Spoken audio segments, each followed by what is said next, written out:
Olá, sejam muito bem-vindos à palestra sobre processo criativo. Bem, muita gente me pergunta por onde começa esse processo criativo, né? Por onde que vai começar? Muitas pessoas falam que é de algo que viveu, muita gente fala que é de algo que já criou. Enfim, de tudo que eu li, de todos os artistas com quem eu conversei, me parece muito claro que esse processo criativo começa pela angústia. E essa angústia é justamente o que move o fazer. É essa vontade, e essa mais do que vontade, é um precisar, eu preciso fazer. E é só que é óbvio, essa angústia vai começar pelo nosso meio. E o que é o nosso meio? É justamente tudo aquilo que a gente já viveu, o que a gente já sentiu, o que nos incomoda, o que nos movimenta. É pelas nossas questões, por aquilo que está agudo na gente. É importante de dizer que o processo criativo, ele não tem fim, porque a gente não tem. A gente está sempre vivendo coisas novas, vivenciando emoções e questões diferentes, e isso faz com que o nosso processo criativo se mantenha sempre acontecendo. E por isso o processo criativo não é linear, ele não é uma linha reta, ele é um ir e vir, muitas vezes consciente e muitas vezes inconsciente. A questão é que o processo criativo precisa do fazer, ele precisa acontecer. Não adianta só ter ideias e questões que são internas e não externalizar. É importante fazer porque nesse fazer é que a gente se dá conta de certas coisas e é aí que o processo, o trabalho amadurece e evolui.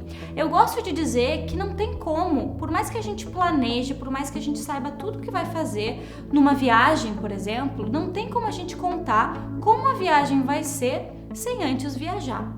Então o processo criativo para mim é muito semelhante a isso. Eu posso saber tudo que está me incomodando, eu posso saber como que eu vou fazer o trabalho, mas eu não tenho como saber o que vai acontecer durante esse fazer. Então é muito importante sim que esse fazer aconteça, que essas minhas ideias, essas minhas questões de fato virem alguma coisa. E aqui eu estou falando de um processo criativo em arte que pode sim ser utilizado a ferramenta da fotografia, mas eu posso utilizar qualquer outra ferramenta de expressão. Tudo que eu falar aqui pode ser sim encaixado em qualquer outra ferramenta de expressão. Existem 3 fases do processo criativo que eu acho que são essenciais para qualquer movimento criativo. São elas: a liberdade, e a liberdade é quando a gente consegue se libertar tanto do senso comum, daquilo que todo mundo já vem fazendo, quanto também da opinião do outro, porque isso acaba nos censurando e acaba nos colocando numa gaveta que muitas vezes não é a gaveta que a gente pertence ou que a gente gostaria de estar. Então a liberdade eu acho que é o primeiro passo para a gente se pensar em processo criativo. A segunda é o experimento, que é justamente não colocar para fora e finalizar na primeira ideia que se tem, porque muitas vezes essa primeira ideia que se tem é justamente do senso comum, é aquilo que a gente vê sendo feito muitas vezes e por isso acaba sendo a primeira ideia que a gente tem. Então o fato de experimentar aquela ideia, aquela sensação, aquela proposta de trabalho de diversas maneiras faz com que daqui a pouco a gente descubra, e daí também vem o fazer, outras possibilidades de obras, outros caminhos possíveis que a gente não tinha se dado conta quando começou. E a terceira é a errabilidade, é considerar o erro como parte do processo, não como algo ruim, mas sim como algo importante para o amadurecimento e também para entender por onde que eu posso ir em relação a esse trabalho. Por exemplo, eu tenho um trabalho onde eu quis misturar a fotografia com o elemento da água congelada. Logo que eu fiz pela primeira vez, não ficou como eu queria, eu não me enxerguei naquela foto, eu não gostei do resultado, eu fiquei muito frustrada, inclusive, com o resultado. Isso acontece muitas vezes, aquilo que está na nossa cabeça nem sempre, ou melhor, quase nunca acontece de fato. Isso gera Obviamente, uma frustração. Só que as pessoas normalmente param nessa frustração e elas não continuam. E eu entendo, eu também tive vontade de nunca mais olhar para esse trabalho. A gente fica irritado, fica de mal com o trabalho e para por aí. Só que se a gente para aí e a gente não entende que isso é uma etapa, isso é um degrau do processo, a obra não acontece. Então, eu precisei de um tempo, deixei esse trabalho respirando um pouco e trouxe ele de volta, aprendi o porquê que não ficou como eu queria, o que eu poderia fazer diferente e refiz. E ele virou um tríptico. Eu também não tinha como saber que eles seriam 3 fotos, porque na minha cabeça não tinham vindo dessa maneira. Mas o fazer foi me mostrando caminhos e possibilidades e no fim eu acabei com esse tríptico como trabalho final. Outra prática que ajuda bastante é a construção dos documentos de processo. Eu utilizei esse termo que eu me apropriei do livro da Cecília Salles chamado O Gesto Inacabado. Esse livro, ele fala bastante sobre o processo criativo. Eu vou botar o link aqui para que vocês possam ter acesso. Muito do que eu trago para vocês nessa palestra vem das reflexões justamente da Cecília Salles. Bem, esses documentos de processo são escritos, rascunhos, desenhos, esquemas, tanto digitais quanto manuais, que vai justamente mapear esse processo e ajudar a gente a entender como foi que ele foi sendo construído. Inclusive, existe a figura do crítico genético, que ela também trabalha nesse livro, que é justamente essa pessoa que vai interpretar esses dados dos documentos de processo.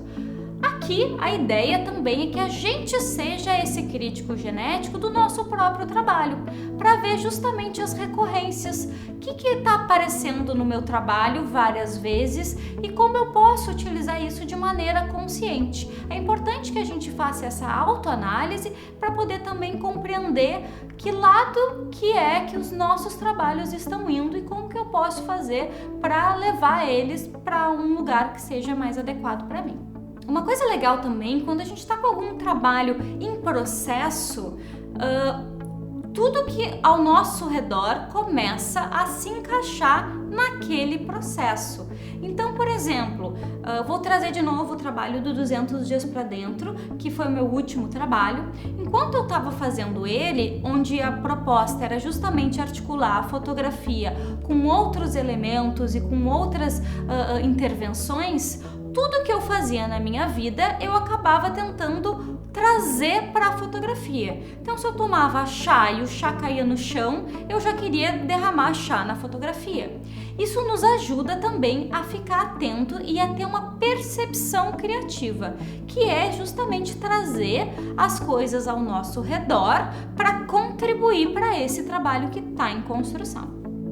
Existem 2 maneiras de organizar esse processo criativo. A primeira, ela é um pouquinho mais fechada, que seria o fato de eu roteirizar as minhas propostas com o trabalho. O que eu quero fazer, quais são os meus objetivos, que ferramentas eu quero usar, qual que é a relevância desse trabalho para mim e para o meu entorno. E existe também o acaso. O acaso acontece, e daí também muito articulado com a errabilidade, com o experimento, ele vai acontecer fora desse roteiro. Então eu estou pensando de um jeito e o acaso vai me mostrar outras possibilidades. E muitas vezes essas outras possibilidades acabam encaixando muito melhor com a proposta do trabalho em si do que até o que já estava roteirizado.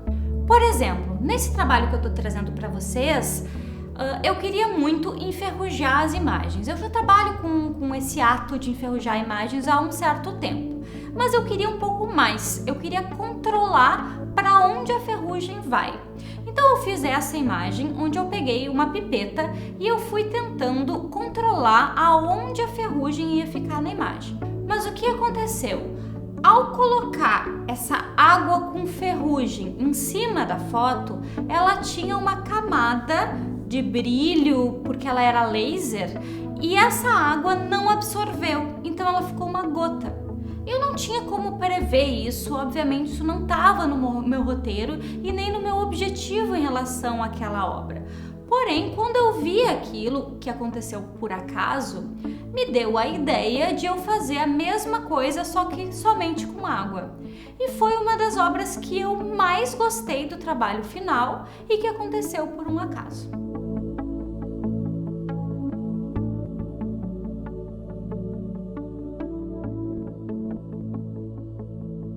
Bem, e a última etapa que eu considero importante no processo criativo seria esse planejamento do caos. Como que eu vou transformar tudo isso em um trabalho artístico? Na verdade, eu vou usar todas essas etapas. Eu vou usar a escrita, os meus documentos de processo, eu vou utilizar o acaso, eu vou utilizar o erro, eu vou entender que não tem um fim, que eu posso continuar, que eu devo voltar, que eu posso mudar o caminho, e isso me tira um pouco a angústia de ter que visualizar o trabalho pronto sem antes ele ter começado. Então esse processo criativo ele vai servir para qualquer área da fotografia como forma de expressão, mas também com outras ferramentas artísticas.